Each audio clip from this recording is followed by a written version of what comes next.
Hello friends, welcome back to the channel.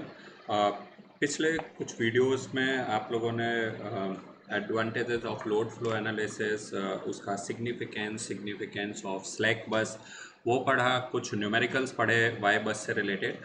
आज के जो वीडियो में मैं डिस्कशन करने जा रहा हूँ, जो टॉपिक उसका जो टॉपिक का नाम है वो है एडवांटेजेस ऑफ वाई बस।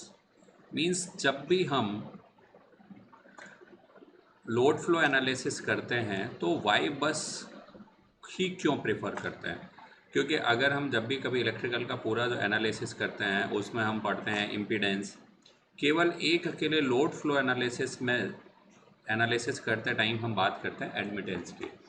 तो वाई दिस वाई बस, या वाई ही क्यों प्रेफर करते हैं एज कंपेयर टू जेड, इसके बारे में हम आज के वीडियो में डिस्कशन करेंगे। तो अगर मैं एडवांटेजेस की बात करूं, आपने जो पिछले न्यूमेरिकल्स देखे होंगे उनमें वाई बस का पूरा सॉल्यूशन देखा होगा। तो ये जो इसका फर्स्ट एडवांटेज है वो है इसकी सिमेट्री। मीन्स ये है सिमेट्रिक होता है। सिमेट्रिक का मतलब है कि Y I K this is equal to Y K I.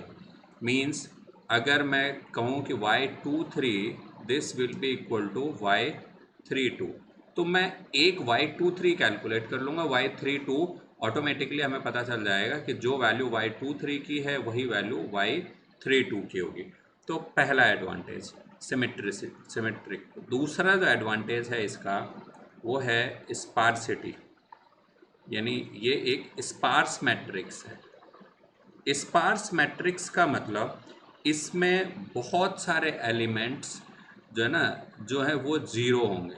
Zero element बहुत सारे क्यों होते हैं कि अगर कोई भी लाइन के बीच का कनेक्शन नहीं है, मीन सपोज कीजिए कि देर आर 4 बस और 1 एंड 4 के बीच में नो कनेक्शन है, तो नो कनेक्शन के कंडीशन में वो जो y और y14 जो है ना, that y14 will be equal to zero.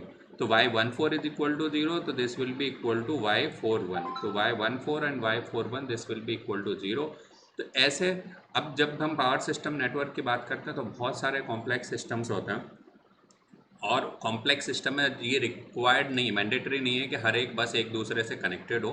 तो जब सारी बस एक दूसरे से कनेक्टेड नहीं होती, कुछ ही बसेस हैं जो एक दूसरे से कनेक्टेड होंगी, तो उस केस में जो है कुछ ज़्यादातर एलिमेंट जीरो होंगे। ठीक है, ये इसका सेकेंड एडवांटेज है। एंड थर्ड जो इसका एडवांटेजेस है वो है इसमें कि जो चांसेस ऑफ कन्वर्जेंस, जो थर्ड एडवांटेज है वो है चांसेस ऑफ कन्वर्जेंस इंक्रीज हो जाते हैं एज कंपेयर टू, जो है ना, जो क्या है, एज कंपेयर टू जेड बस। तो जो है ना, अगर चांसेस ऑफ कन्वर्जेंस इंक्रीज होते हैं, इसका मतलब ये है कि वो जो प्रॉब्लम है, जो लोड फ्लो प्रॉब्लम है, उसका सॉल्यूशन हमें जल्दी मिल जाएगा ना। ठीक है, देन इसके बाद जो नेक्स्ट एडवांटेज है, जो इमेजिनरी टर्म,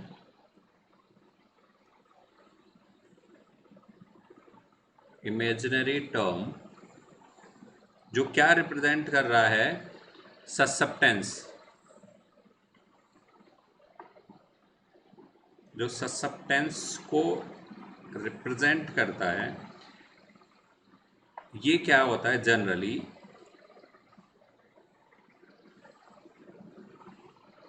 ये नेगेटिव है इन डायगोनल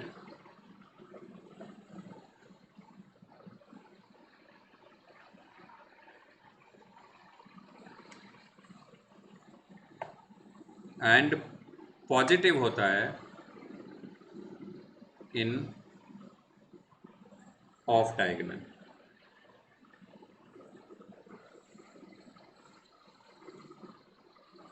तो ये जब हमें ये प्रॉपर्टी पता है तो एक हम ये एडवांटेज कह सकते हैं कि जब वाई बस फॉर्म कर रहे हैं तो वाई बस को हम डायरेक्टली जो हम कहें कि एक तरीके से देख के आसानी से जो है ना देख कर बना सकते हैं, वो हमें बहुत ज़्यादा कैलकुलेशन की रिक्वायरमेंट नहीं होगी। जब कैलकुलेशन की रिक्वायरमेंट नहीं, हम सीधा सीधा एक चीज़ ये देखेंगे कि कौन कौन से बसेस या जो है ना कौन कौन से नोड किस किस नोड से कनेक्टेड हैं, उसके बेसिस पर हम कैलकुलेशन करके वाई बस को बना सकते हैं। ये हमारा इसका है नेक्स्ट एडवांटेज। एक और चीज़ कि जब हम इसका एनालिसिस करेंगे तो एनालिसिस करने में जो शंट एलिमेंट्स हैं,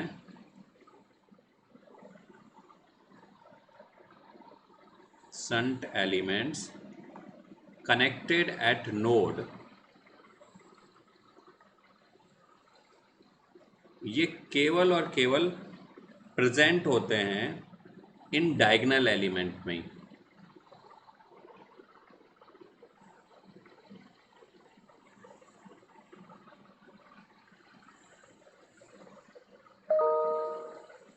इन diagonal element only। ये भी एक एडवांटेज है कि जिसके बेसिस पर जब हमें ये प्रॉपर्टी पता है तो हम देख के बता सकते हैं कि जो भी एलिमेंट है, शंट एलिमेंट जो किसी नोड पर कनेक्टेड है, वो केवल और केवल डायगोनल एलिमेंट में ही प्रेजेंट होंगे, ऑफ डायगोनल एलिमेंट में प्रेजेंट नहीं होंगे। तो अगर मैं इसमें जो है ना समराइज़ करूं कि जो मेन जो इसके एडवांटेज हैं, सबसे पहला एडवांटेज है सिमेट्री और दूसरा जो है ना स्पार्सिटी। तो किस सिमेट्री, स्पार्सिटी। अच्छा, स्पार्सिटी का एक और एडवांटेज है कि जब ये स्पार्स मैट्रिक्स होता है, जब हम कैलकुलेशन करते हैं कॉम्प्लेक्स सिस्टम का, तो जो मेमोरी है वो लेस मेमोरी कंज्यूम करता है इन सीपीयू, या जो भी हम जिस भी डिवाइस में हम इस लोड फ्लो या पावर फ्लो एनालिसिस प्रोग्राम को सॉल्व कर रहे हैं, तो वहाँ पर जो मेमोरी कंज्यूम होती है वो लेस होती है due to sparsity property of Y bus. तो ये कुछ मेन एडवांटेजेस हैं वाई बस के। अब इस पर बेस्ड न्यूमेरिकल आपने प्रीवियस 2 वीडियोस में देख लिए हैं कि फॉर्मेशन ऑफ वाई बस। इसके आगे आने वाले वीडियोस में भी हम इससे रिलेटेड कुछ न्यूमेरिकल पर डिस्कशन करेंगे। नेक्स्ट जो वीडियो का डिस्कशन होगा वो होगा हमारा static load flow equations. Static load flow equations को डिराइव करने के लिए आपको चैनल से जुड़े रहना है, और चैनल से जुड़ने के लिए आपको पता है कि चैनल को सब्सक्राइब करना है। सब्सक्राइब करने के बाद वीडियो आपको अगर पसंद आता है तो वीडियो को लाइक करना है, और लाइक करने के बाद अपने फ्रेंड सर्कल में जितना ज़्यादा से ज़्यादा हो सके इसको शेयर करना है। Thanks for watching.